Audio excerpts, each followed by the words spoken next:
In June 2022, I spent $10,401.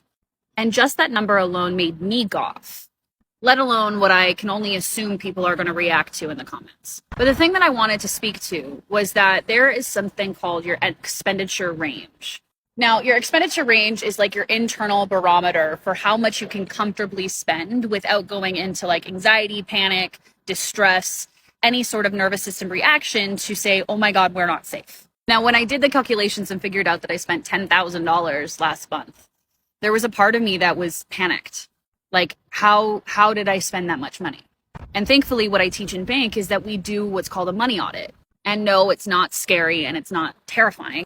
It's just a moment to be honest with yourself on what you actually did spend money on. As I went through every transaction to figure out how did I come up to $10,000, I found a lot of transactions that I was actually really okay with. I bought a new bed. I moved across the country.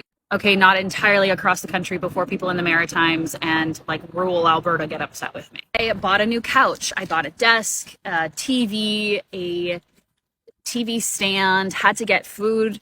Basically, all the cleaning supplies, for whatever reason, are super expensive. But at the end of it, I got to a place where I realized that even though I spent $10,000 and that number was really scary, I was actually totally in alignment with what I spent the money on. Now, I do want to preface this. Not having the money to spend $10,000 is a whole other conversation.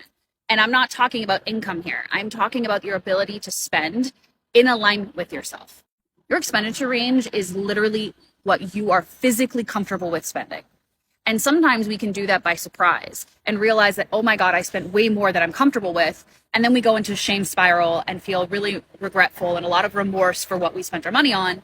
But sometimes we can get to this place of like, right, I'm actually the kind of person who can spend $10,000 and know that every single one of those purchases was in alignment. I may have bought fast food one too many times and maybe a little bit too much Uber Eats. But on the whole, I'm actually really proud of the things that I did spend money on. So consider this your invitation to go explore what your expenditure range is. Now, again, this is separate from your income. And then take a notice if your expenditure range is a lot higher than your income.